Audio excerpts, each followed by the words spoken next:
All right, welcome to the Action Only podcast, and I am happy that I have a special guest today, Ibi, and we are going to have a conversation about all the different ways that she has took action in her life, from leaving the corporate world to going to school to become a special education teacher, to trying to balance that with motherhood, losing a loved one. We're going to get into all these different things. I'm so excited for this conversation. But first, I wanted to do what we always do, is begin the show with a quote.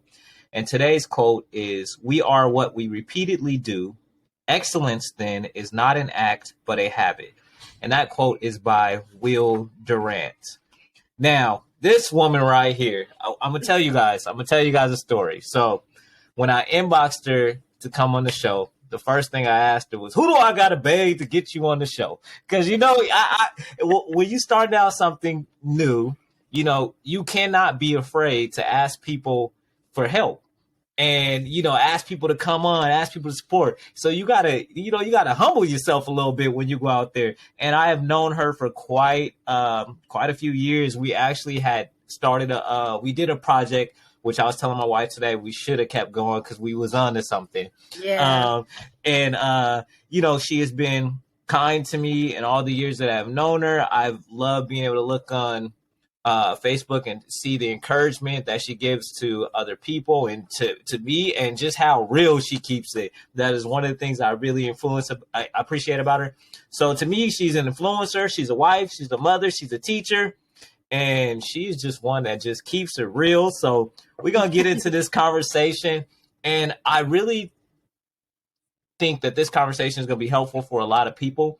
And I want to start this conversation off with, you decided to go from corporate to being a school teacher. And I just think about teaching, and I could not do it. So I want to hear about, your journey. You got your master's in education in June of 2021, but you already had a job by May of 2021 working for the Seattle School District. So I'm interested to hear the story of the transition, and what was your thought process going into that? Like, what made this happen? I really, working. So, with corporate America, it's like I was working at a bank, and I was a manager at a bank. I've been a personal banker at a bank. I've done mortgage lending, all that stuff. And those environments, it's so hard to be a Black woman in those environments. Especially like when you know what you're talking about, or, being an educated woman, like coming in there, they're like, well, how did you get here? But it was like a constant like reminder. Like it's crazy. I almost have trauma when I think about working in like the corporate world. Like I remember when I first became a bank manager, I was managing a bunch of Caucasian younger women or whatever. Some of them, like a couple of them were older than me. But they're like, well, how did you get this? Like kind of like sizing me up low key. Oh, I've been here with this company. I wonder why they didn't choose me. Like different things like that. Like almost like you're not even qualified for this. So, they made my job like a lot harder. I was tone policed constantly. It was always just something, and after a while I kind of just got tired of that. And I'm like, I don't want to be in this side of things anymore. You know what I mean? And I was in banking for like over probably like 6 to 8 years. And I just, I made that shift. But one of the things that really caught my eye when I was in banking is I started to teach financial literacy at elementary schools. So I would go in, teach kids how to use money, what they buy, how to open an account and things like that. And I just love being in the classroom. I loved being in the classroom. And then, when I started dating my husband, he's like, you should just like get into like the sub pool and start subbing in the schools. So, I started doing that. I started subbing. And then, I was like, okay, I want to enrich this. I want to, advance in education. So I went to school to get my master's at the beginning of the pandemic. So I went through that process. But that shift was so necessary for me and like my happiness and just really getting out of like that. I felt like I was in a box when I was, at the bank. Yeah. So yeah, getting into education definitely helped me a lot. I love kids, love being around kids. I love teaching them. Obviously it takes a lot of patience and things like that. Like, if you're a parent, just imagine having 20 kids at once or 15 kids at once. You know what I mean? So it's a lot, but I absolutely needed to make that shift. I had to. Yeah. So it's interesting because basically what you were saying is like, and I was reading something about this yesterday. So a lot of times people will get caught up in these, up in a job and they'll say, hey, well, I'm not happy here, but I am making enough money to be able to take care of my needs. And Yes. so I'm going to figure out a way to stick this out. And what you said was, hey, you know what? Yeah, I'm here obviously because I'm getting paid, but also my mental health is important to me too. And so I've got to figure out what else I can do. And so your husband making that idea, hey, you should try subbing. And so then when you start, that seed was planted. Yeah. And then that seed just grew and you're like, okay, wait a minute. It's time for me to move on to this next thing and go into teaching. And like you said, you did it during the pandemic. So we all sitting at home and you didn't just say, hey, I'm going to sit at home and just let this time pass me. You decided, hey, I'm going to figure out how to put this time to my best use. Like, so what was that process like, even going to school during the pandemic? How was that? It was hard because, you're doing everything online. You're meeting people online. You're trying to build relationships online. And that was hard. And I will say, so I was already out of school. So I was already teaching for maybe 3 years before I got, 4 or 5 years or something like that. Like, I can't keep track anymore. But I was already teaching before the pandemic hit. And then we ended up being online. And I was like, okay, well, this is probably like the perfect time to go and get my master's, like I don't have to drive anywhere or do anything. But like making relationships and building relationships online is such a challenge, right? But it was an interesting way to really enter into teaching and having my own classroom, excuse me, and what that really, really looks like. So I know it was really hard. And I was thinking, I'm like, if this is hard for me, imagine how the kids feel. Like, I'm a kid, I'm a kindergartner. It's my first year of school and I'm doing it online. Right. Or a kid who, is in first grade and, in the middle of kindergarten, boom, we're going online. So it's like, gosh, we're teaching kids to be social in the most, I guess, non-sociable way. Right. So, it was a big challenge. Like, I'm like, oh my gosh, I've learned so much from it. But at the same time, like it was hard to even like, okay, now I'm used to teaching online. Now I got to go back into the classroom. So it's just like those shifts and those transitions, they were really, really tough for me because I want to say that I think I'm a pretty outgoing person, and it kind of made me not want to leave my house for a while. Like, it, socially, it was very hard for me to like get back into the swing of things. It was tough. So I can only imagine how difficult that is for kids navigating that. Yeah, I think that's an excellent point. I've thought about myself because I consider myself to be an outgoing person, and then for people who are just consider themselves introverted, sitting at home, hey, that's what we're doing anyway. So right. It's cool. But for outgoing people, I know the pandemic was hard because some of us need that social interaction. We appreciate that energy that we get from other people, and then to have that suddenly taken away is hard. So I think that's interesting that you were able to see that that was an experience that you had too, and I think that's something we don't talk about. I've always said to my wife, like, when the pandemic happened, there was a whole lot of people that probably still haven't recovered from that and may never recover from that, Oh yeah. just that aspect of it alone, and change completely who they were personality wise. So that's very interesting that, you kind of, it's like, hey, you had to work through that.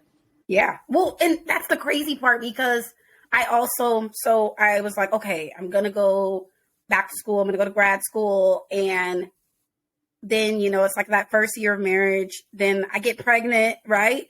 And I'm just like, oh my gosh, it was almost just like, okay, Ibi, you're doing too much at this point. You know what I mean? Like it was like, I was just searching for balance at that time.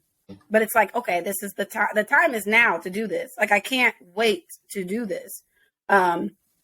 It's like the perfect opportunity. Like, okay, you could do everything online. You won't have to go anywhere. But then I'm sick. This last pregnancy, I was so sick. So it's like navigating that. When I was interviewing for like my grad school, entry, I was actually, I was so sick. Like, just powering through that alone, I was just like, how am I even, managing this?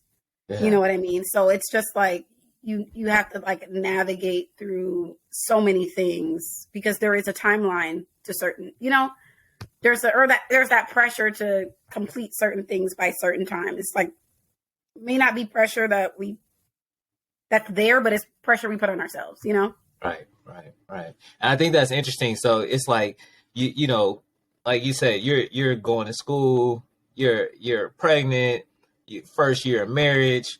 And I think, and just realizing like, these are a lot of things you had to, you have on your plate, but you still said to yourself, I got to get these, I got to figure out a way to still get it done, because you could have given yourself plenty of excuse. I mean, all which would have been valid. Somebody could look at your situation and say, hey, you know what, you're just getting married and, you're pregnant. You're not, I mean, I can understand if you wanted to put it off a little while, all these things would have been understandable. But you said to yourself, you know what, I got to figure out how to keep going, because like you said, the pressure you put on yourself to say, hey, this is what I really want. And this is what I want for my life. I think that's really important. And, while we're talking about, your first year of marriage, I remember seeing like the pictures from you guys' wedding. You just shared them again the other day, right? And I remember thinking like, where have I seen like something like this before, right? And I was sitting there and I was driving one day. And I was thinking about it because I knew we had to do this podcast, and I was like, yeah, oh yeah, Coming to America. I am so done. It reminded me of the wedding to Come to America. And I looked at it again today. I was like, yep, that's it. That's it right silly. There. I love those. I think it is such a beautiful thing to see. One, you guys have a blended family, and I also have a blended family, and it is a beautiful thing to see Black couples come together, especially in a situation like a blended family, and make it work. And so I really appreciate, what you're doing. And I think it's one of those things that, remind me, this is where it's such a beautiful thing, and it's not something everyone could do or know how to do, because it comes with some challenges. Yeah. So I just want to say it's such a beautiful thing to see. So you were just navigating a whole lot during that time period, and not even, just like, I couldn't, that is a lot. Pandemic, the kid, all of that. And so you're learning each other while being pregnant, while doing the school. Right. That is absolutely amazing. So we're going to jump up in the timeline. So you finish, school, you start, you take a job as a special education teacher. Why a special education teacher? What about that appealed to you? I've always had I guess a passion for special education. When I was doing subbing and things like that, I was usually in, various special education rooms, and just like overall, just I've learned, being in education, like this is where a lot of our Black and brown, not only boys, but, girls, where they end up. So being a part of, their learning experience and making sure like they get high quality education has always been something that has been like a goal or a passion for mine. So of mine. So just making sure like I was a part of like their process. I just saw how not quality education, special education has been. And, like they have this there's just constant turnover. There's this constant lack of like consistent adults there. So I kind of just wanted to be like that constant wherever I ended up, and to make sure that I was in special education. So, obviously these Black and brown students are seeing someone who shows up and looks like them every day. That's beautiful. Okay. So one of the things when we have these students in school, I'm curious, what do you think us as parents, what are 3 things that we could do to make the experience better for our students and also the teacher? What are some of the things, now that you've been a teacher, what are some of the things that you think we can do as parents that might be missing? As parents, just like knowing and being a part of what your kid is doing in school. I think so many parents are just like sending their kids off to school. They don't really know what they're learning, what they did. Read the teacher's emails that they send. Knowing your rights in special education. These kids, they have these IEPs. Those are legal documents. You have rights to be a part of those conversations. You have right to say you don't agree with something. So I think like a lot of times parents are like just going through the motion, but it's like, no, you're a part of this planning team. You're a part of this, this child's education process as well. So like parents need to know their rights that they have, when they have a child that's in special education. There's just so many things that I've noticed. Sometimes, like a lot of times parents will place blame on teachers, but a child that's only taught at school is going to be an ignorant child. So it's very, very important for that teaching to start at home and then transfer into the, education setting.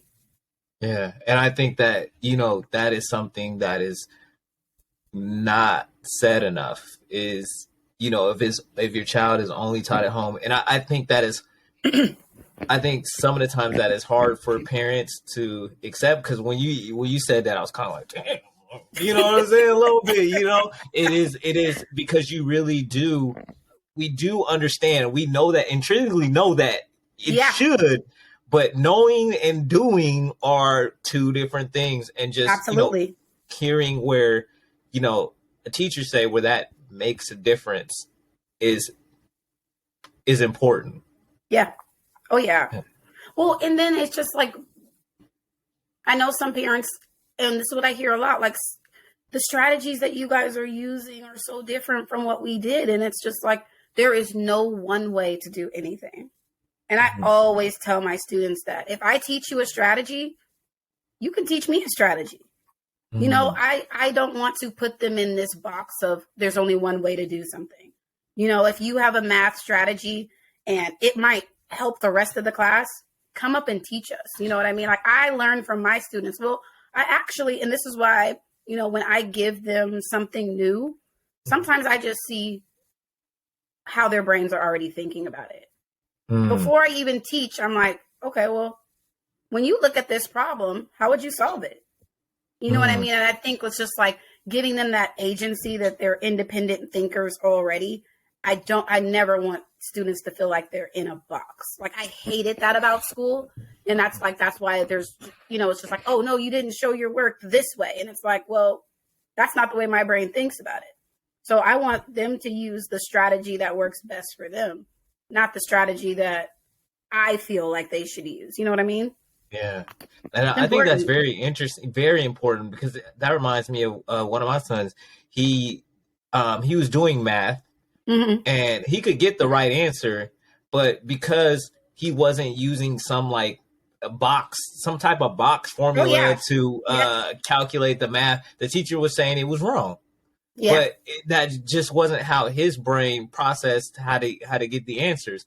And so Mm-hmm. to me, that was a little like frustrating. I mean, if he's getting I thought the whole point was to make sure you understood it and get the answer, Right. not just be able to copy something that the teacher said just because the Mm-hmm. teacher said it. Yeah. So I think that is, I think I love the fact that in your classroom, hey, you want to make sure they can think independently, because the world needs more independent thinkers, not Right. less. Yeah. And my thing is like we even think about life. Like we Mm-hmm. all have these different roads that we're taking, maybe to get to the same place, but I have to take my road. I can't take your road to get there. So it's like, why are we teaching kids one way to do something? Yeah. And that's not the way life works. Right, right, right. And Yeah, setting that's a them up very to good fail. point. Yeah, very good point. All right, so I wanted to get into this too. On your journey, you finished school, you got your new job. Life is, still in that first year of marriage, pregnant. You're looking forward to the birth of your child. All these things are happening, and then out of nowhere, you have a tragedy, an unexpected tragedy in your family. Yeah. So How? that happened. So I already had the baby. Oh, that did happen after the baby. Okay, I'm Yes. sorry. So I Okay, had okay. already had the baby. Hmm. Baby was born earlier that year. Okay, okay, Yeah, he's born in February okay. And 2021. this happened. Yep, and this Yeah, happened in November. he Okay. and this happened in November. So yes, I'm Hmm. in like the middle of, my, first real year teaching at this school. I'm at a brand new school, brand new people that I'm working with. It was already such a rough start to the year because I inherited a classroom from somebody who's kind of a hoarder. So it's like I'm cleaning my classroom, trying to get prepared for the year, reading over IEPs, like just so many things. So like Yeah, September, October, oh my gosh, we're already freaking crazy. yeah. Then I am, I'm in the middle of parent teacher conferences. I finish up, parent teacher conferences. I look on my Facebook and, just in my messages, and someone's like, hey, call me as soon as possible. I'm looking for your brother. I can't get into contact with him. So I'm like, oh, shoot. Okay, that's weird. Uh, so, I call back and I'm like, hey, what's going on? Like, oh, I think that your brother, was stabbed yesterday or last night. And I'm like, okay, that's weird. What happened? Just so happens that someone that we know, like they kind of were there, they were there in passing because they live in the same place. And he was actually murdered across the street from where he lives. But they were just like, just check around. So here I am. I'm like, okay, this is crazy. Just getting out of a conference. I'm heading over to get my baby from daycare. So I'm calling all over. I'm calling all these hospitals, trying to figure out where he is. I'm like, before I, tell my parents anything, I should probably make sure, like, okay, where is he? So, they're going to ask me all these questions. So here I am. I'm like trying to get all these, answers or whatever before I tell them anything. So I kind of, I tell them, and I'm like, this is what happened. I'm looking for him. When I find him, I'll let you guys know. Then actually it turns out, I couldn't find him. So I called the coroner's office and they're like, yeah, we have him here. And oh my God. Yeah. Yeah. I know that had to be hard, especially, when somebody tells you part of the story, you don't know, and your mind's you already got a lot of these different thoughts going on. And I know that had to be a hard situation, and Oh, for you have sure. to And then to be. deliver that message to my Yes. parents. Yep, that's what yeah, I know that had to be tough. That's a phone call no parent wants to ever receive. Yeah. I, So yeah, yeah, it was just, I'm like, okay, as if this year hasn't already been hell. Here we go. yeah, You know what I mean? So in the middle of that, obviously I take my time for grieving or whatever, They give you your 3 days, which is hardly enough. So, I took a couple extra days and things like that. Just kind of being there for the family and different things like that. But I'm like, am I going to catch a break this year? You know what I mean? So it's really, it was really tough, really tough. Yeah. And how did you find the strength to it's not something you move past, because you can't move past it. You just have to have the strength to, still do whatever you need to do. How did you find that strength? Okay, I'm not gonna lie, my little baby, like, that definitely helped. Yeah. That's he definitely helped with a lot of those things, and just making sure that I stayed connected with my family and I didn't like go off and like isolate myself. Like, there were plenty of days where I just wanted to, and I took those days by myself, but there were plenty of days where I'm like, I don't want to parent today. Like, I don't have the capacity. Yeah. I don't know. It's tough. And obviously still very tough to like talk about and think about. Yeah. But there was days I didn't have the capacity, but I still had to show up for them. I was still breastfeeding. I'm like, okay, I'm still breastfeeding, by the way, ready to be done. But like, just having to show up when you barely have anything. Yeah. It's like, eventually I went back to school and it was a little bit better, but I was still breaking down in the middle of the day at school and a bunch of other stuff. But I don't know. It's like, you have to show up. And I always thought about, I'm like, okay, I can't stop showing up for these kids because they need me. Yeah. Yeah. And I think I think there's so much there, right? Part of that is you are honest with yourself and saying, you know what, some of these days I'm finding it hard to do just the basic things. That's showing up for the child I love, showing up for my students, showing up for, my family, showing up for my husband, showing up for all the responsibilities that you already have. And just saying to yourself, some of those days I just don't feel like doing this. Yeah. But still telling yourself, you know what, I have to find the strength to be able to do these things, even though right now this is hard for me. And I think that is being able to have that conversation, because sometimes I think one of the craziest things we do is we lie to ourselves about how we feel about things. And you are honest with yourself, and you still found a way, even though through that pain, to keep taking action in the areas that you needed to do, instead of allowing yourself to just completely sit in it, even though sometimes you wanted to. Oh yeah. And it's so interesting because it's like you go through that stage of like, oh God, I have to accept that this happened, right? And then you go through another step or stage of like, okay, I have to get to a point where I'm 100% okay with not knowing exactly what happened, right? Mm-hmm. Then it's like, oh shoot, you're finding out pieces of this story. The person that does it, they get locked up. You find out like this is a person who was taunting people, like taunting, Black and brown people on the street, causing issues, was never picked up. Just, excuse me, a problem. You know what I mean? And it's like, it's crazy because like white males like that never get picked up off the street. They're not right in the head. They're not, I guess I don't even know what to even call them. It's just, they're just a menace to society and a lot of things. But you see how things just slide under the radar. I'm like,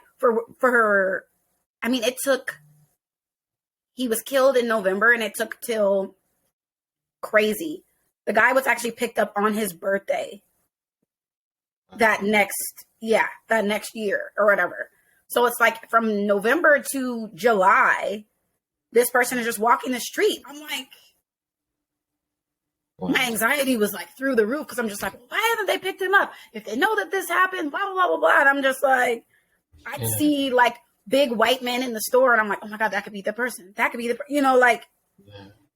it's crazy. You have bits and pieces of something, but you have to be okay with never having the full story if it never happened. So, when he picked up, that was, when he was picked up, like that was a big, thing. And it was just like, we were already like struggling so much on his birthday, but that it was the best news to get the news that the person was picked up. So that's something that I can at least say, like that was like a high. It's no justice because you never get that person back.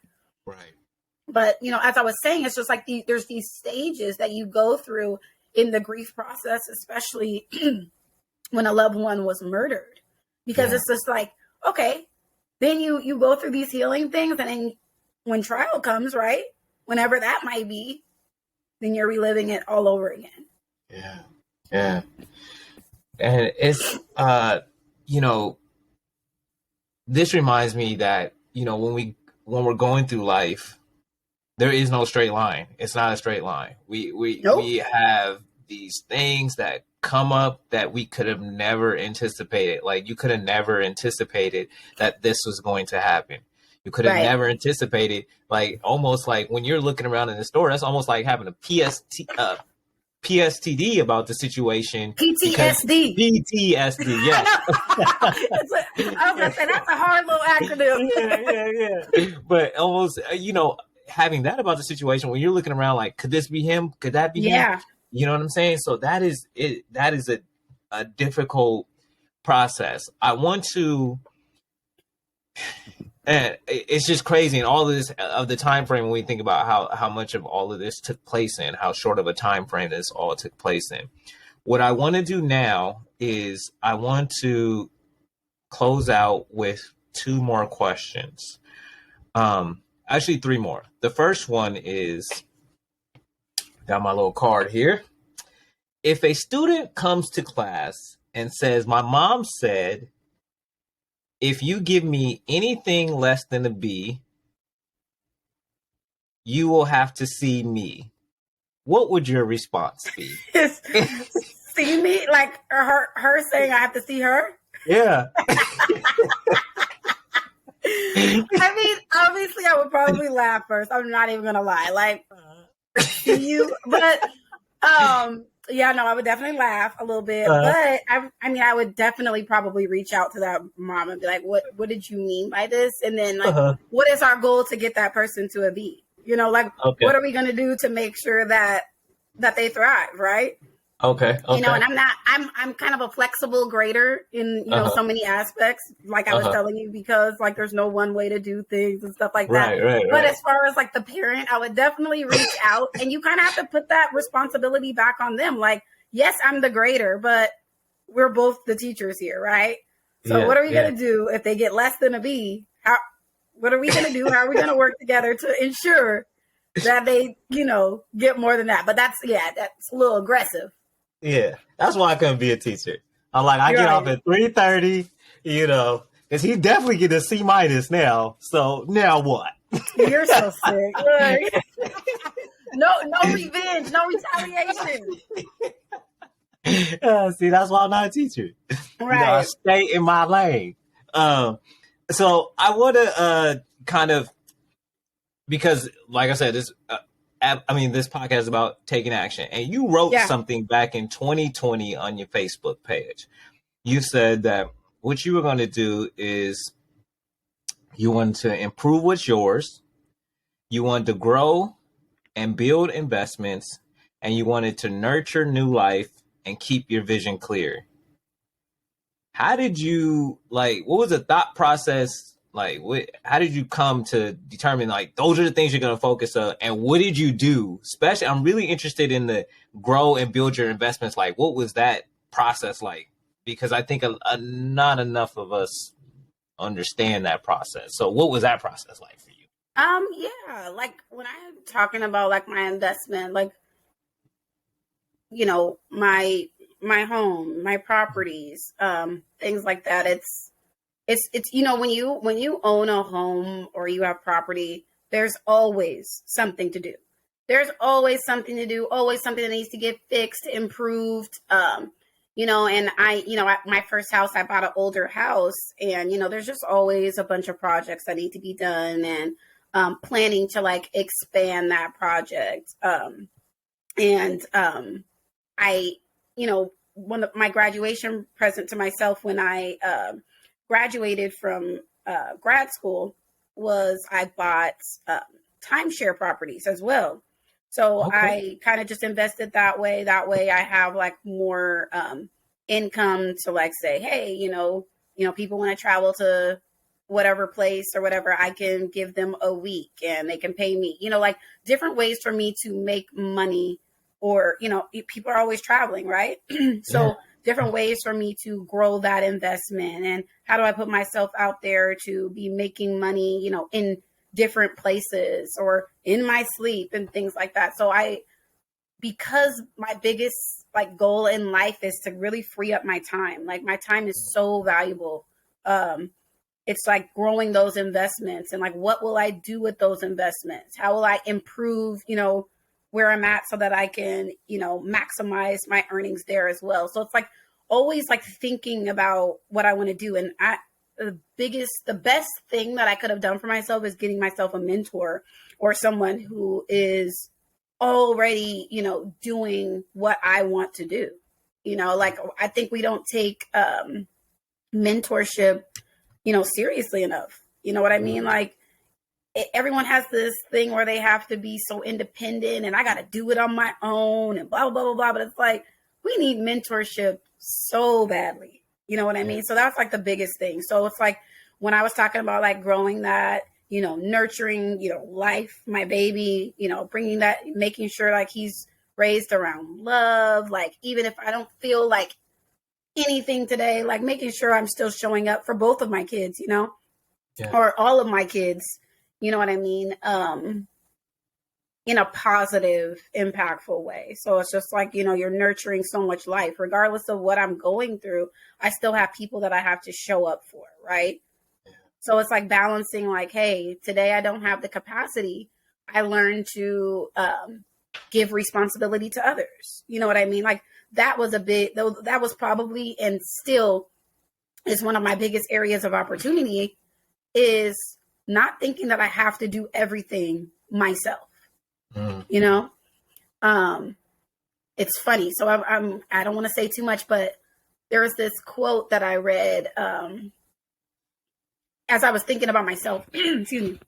There's this quote that I read. It's like, you tend to control what you don't trust. And how you want to be able to give people responsibilities, or you want to be able to say, hey, I want to give someone else the responsibility and I want to take this off my plate. But it's like trusting someone to do that is so hard. So you develop like this control of, certain situations. So I'm like, I had to really like analyze like what that meant. Like, okay, Ibi, do you have people around you that you can't trust to take on certain responsibilities? Like that's a problem in and of itself, right? So I always think about that, with everything that I do and responsibility. Like you tend to control what you cannot trust. Yeah. I don't know. It's something I'm always thinking about and pondering on. But within that, a lot of things like building a team is so important. Yeah. It's hard. Yeah. And so it's amazing. I just got a lot of nuggets from you, because we don't talk about that mentorship piece enough, but because it requires you to be humble. It requires you to leave your ego at the door, because you're saying to this other person, I recognize that you have this ability in an area I do not yet. Yes. Can you teach me? Can you help me? And then just being able to, especially when you think like, I don't need no help, me, right? Figure it out, but we as people don't realize there's nothing that we have done alone. You don't get gas alone. You pump it into your car alone, but Yep. somebody brought it to the station. Somebody turned on that pump for you. So there's nothing that we really do alone. But yet, like you said, that is the going thing to say, oh, I could do it all by myself. What? You wasn't brought into this world by yourself? None of Right. that. So Right. it's very interesting that that you said that. And the other thing, I like that quote. Learning to delegate is, free, and you have a goal. You already Yeah. know what you're after, so you're taking action to realize that, which is to free up your time. And so you realize that, to free up your time, delegation has to be a part of that. Mm-hmm. So I think that is amazing. And I'm gonna look up this quote and see who said it. You tend to control what you do not trust. That is man, that hits you, because it Yeah. is true. Because if we trust stuff, we would just like, okay, yeah, I'll let this person do it because I know they're gonna do a good job with that, and they're gonna do a good job at that. So I think that's, and if I'm being 100 when I think about that, even in a blended family, you have to trust that person, the other Mm-hmm. person, to care for your kids, to treat your kids. That requires trust, and For sure. Yeah. you have to be willing to let go of that control to allow Mm-hmm. that person to be able to do that. So I think that's amazing. So I'm being mindful of your time. This last question. So if someone is struggling right now to take action in their life, what are some things they should and some things they shouldn't do? Because we don't talk enough about the potholes Right. that we know, it might be helpful if people understood it. Hey, if you can avoid this might Yeah. just be beneficial for your life. What would you say to that? I would say one thing you shouldn't do is look too closely at someone else's journey. Sometimes we don't think about like what we see the glitter of the journey, right? We see that final results of someone else's journey, but we don't see what people really had to do to get there. So you're like, oh, this person's my age and they're doing this and da da da. But it's like, you don't know what they had to do to get there. So it's like, stop looking at that finished product, right? Stop looking at that finished product thinking like this should be you. When in reality, it's like we all, like I said, it's going to always come back to we all have our different journeys that might land us, you could land maybe in the same place, or maybe it's your journeys to take you somewhere else, but not to look so closely at other people's story, but like really focus on yours, look at your story, look at like what you want for your life, and, shape all of your actions around what you would like to do. Write things down, create checklists. Like that's like one of my biggest things. It's like being able to check something off of my list or know that I completed something. Like I'm celebrating every milestone. Again, another big thing that people should do, like celebrate yourself. Like, especially, when you get there and, people, another thing, it's like, I feel like we just glorify this struggle of doing everything by yourself. And it's just like, build your team of people like who want the same things that you want, because getting anywhere just by yourself is so much harder than being able to say, hey, you do this really well. Boom, I'm going to put you there. Like being able to position others and yourself in ways that are going to enhance wherever you're going. You know what I mean? So I always think about that. Like, I'm like, yeah, there are things that you do on your own, but life is so much better when you have a team. Stop. Oh yeah, I'm moving in silence. Like, okay, great. Like, you know what I mean? Yeah. Like So that. you're standing still in silence. Okay, cool. Right. Got It's it. like, why? Yeah. You have that many people around you that you can't share what the great things that you're doing. I think it's like we bottle so much, inside of us, and we don't share those things, and it ends up crippling us in the long run. Like I should be able to say, hey, Jalal, I'm about to do whatever with my life. You're like, boom, like, let me know how I can support, like those are the people you should have around you. So I'm just wondering, it's just like, why have we just held so much in for ourselves, and we want to be independent. No one wants to work together. Like, I mean, that's what's really hurting the Black community as a whole anyway. I just think like we just need to get out of like this struggle mentality. So those are things like I would say like to do and then to not do in life. All right, you guys have heard it from Ibi herself. Man, this was a lot of information, a lot of good information. And if you were listening, I do not believe there is not one thing you can take from this podcast episode and apply it to your life, and it will make you better. I do appreciate your time today. Of course. I took away a few notes, and I like the fact, again, going back to the list that you had made in a post, you didn't just make the post, you did the post. And so that is, something that I'm always inspired by. And one of the reasons why, the main reason why I created this podcast, because I love seeing and celebrating people who are actually taking action in their life and not just talking about it, but are living it out. And so I appreciate you being an example of someone who is actually living out their dreams, their ideas, and their values, and teaching our children. And that little bar you gave about, teaching at home, I'm gonna do a little more work on that. We do a little something here, but there's always some room for it. You're teaching. When I say that, it's like the teaching is not always within a book, right? Yeah. Or like that scholastic way of teaching, but it's like, are you saying please and thank you? Right.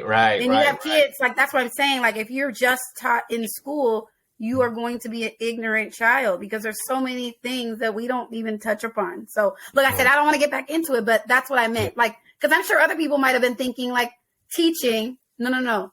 Obviously, that kind of stuff is enrichment too. But yes. Morals, values. Yes. Culture. Yes.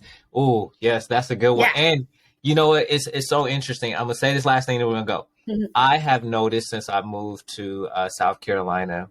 Mm-hmm. The culture of how I have never greeted so many men with a hug as I have here. That is a part of how they are. It is such an. I went to my church yesterday just for a quick moment, and it was just like every. I hadn't seen some of them in a while.